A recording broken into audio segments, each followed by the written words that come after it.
Hey folks, on today's episode of Smoky Mountain Echo, we're going to be talking with Cheryl from Haywood County Meals on Wheels. This is a very important service that helps feed and support folks right here in our community. We're going to be talking about Meals on Wheels, what it's all about, why it matters, and how volunteers and funding keep this service going strong.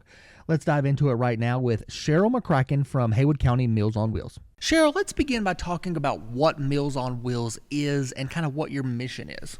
Our mission is to provide nutritious meals, friendly visits, and safety checks to enable seniors and homebound individuals to live nourished lives with independence and dignity through the efforts of our volunteers and staff. That's what we do. We, develop these meals for these people, and our volunteers take them out and spend time with the recipients. Sometimes our people don't see anyone but their volunteer each week. So it's important. It's an important program, just to give back to the seniors, because at one time they were sitting where we're all sitting, and now it's our turn to take care of them. Are you strictly volunteer based? Yes. Okay. We are like 120% dependent on volunteers. Gotcha. Do you have any success stories or any highlight stories that kind of show the impact of what you guys do? Well, there is, they will tell us, it means the world to them. They, love their volunteer. They love us, but there is one story that the Mountaineer published a few years back about the importance from a woman who had turned 100 years old on our program. Oh, wow. And from her eyes, and, so that was a neat little article. So who exactly is eligible to receive Meals on Wheels assistance? People need to be at least 60 years old. They need to be homebound, which means not driving, not able to drive. Or they can be as young as 18 if they are on our CAP program, which is a program here in DHHS. That's for disabled persons. So it's mainly elderly and disabled persons. Can you talk us through how someone would go about getting signed up for your program? We've got several ways. They can give me a call. We get referrals from home health care services, and we have an online, a website they can apply online, and it'll come directly to me. Gotcha. And we'll get that information for the phone number and the website as well from you. You were saying that, volunteers obviously play a huge role in everything that you do. What are some of the responsibilities of those volunteers, and how can people get involved as a volunteer? The responsibilities, they are basically our eyes and ears. They're the ones who provide us with information, because unfortunately, we're here. We can't get out and visit these individuals every day. So they are the eyes and ears to make sure these people are safe in their homes, and they're okay. They don't need any medical assistance or anything. And to volunteer would be the same way. They can call or they can get on our website and apply that way if they'd like to volunteer. We do a little background check. They need to be licensed, insured, and, it's pretty easy peasy from there. Being a strictly volunteer-based program, let's talk a little bit about your funding source and how you sustain a program like this in Haywood County. Well, fortunately for us, we are under the Haywood County umbrella. So we get to, we get the little perks of that, like our state-of-the-art kitchen, We're not nonprofits, so that hinders us from being able to apply for, like Meals on Wheels grants or things like that. So we have to get out there and fundraise. Okay. We, like the women of Waynesville last year, they adopted one of our seniors and fed them for the year. But it's about us getting out there in the community, making those relationships, and pulling in the money. We are going to do a pickleball tournament in September. Okay. First one, full Meals on Wheels fundraiser, and we hope to continue that. Do you have the full information for that yet, or is it still to be determined? Still to be determined. I do have the date on the website. Okay.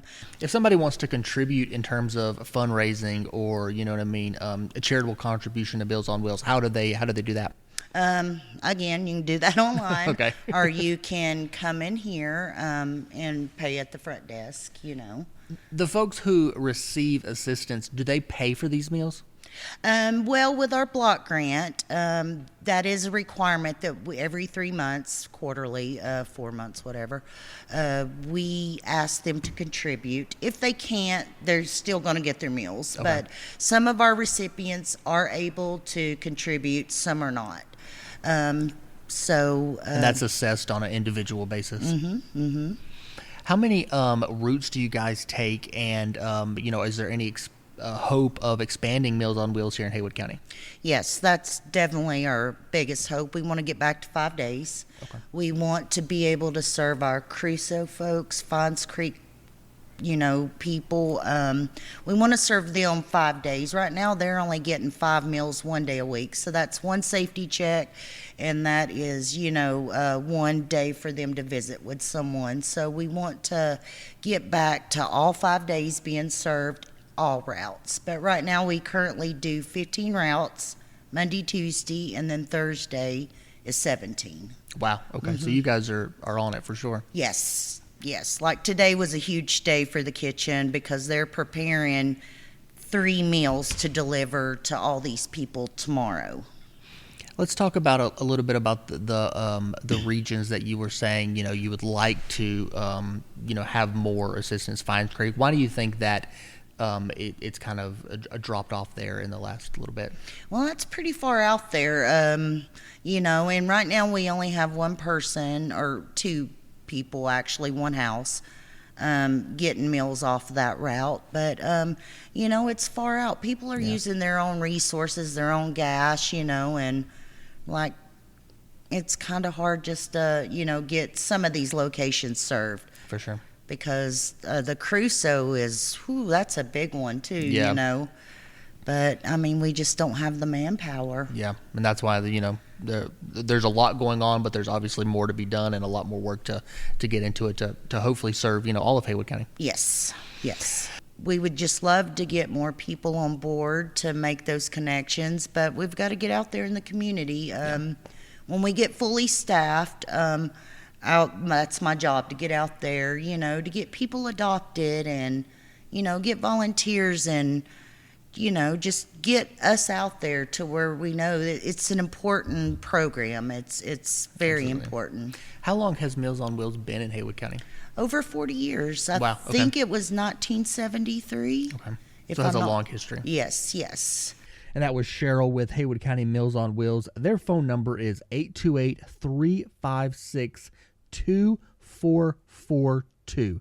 That's 828-356-2442. And again, if you want to get involved or sign up for meals, you can do that at haywoodcountync.gov. If you don't want to give them a call, all of the information is located on our website, haywoodcountync.gov. Whether you're a longtime resident, a newcomer, or just curious about the workings of local government, our podcast is one of your go-to sources for staying connected and informed. New episodes are available the last Tuesday of every month and always available on demand. You can check out our website, smokymountainecho.podbean.com. I'm Dillon Huffman, Haywood County's Public Information Officer, and we'll see you next month.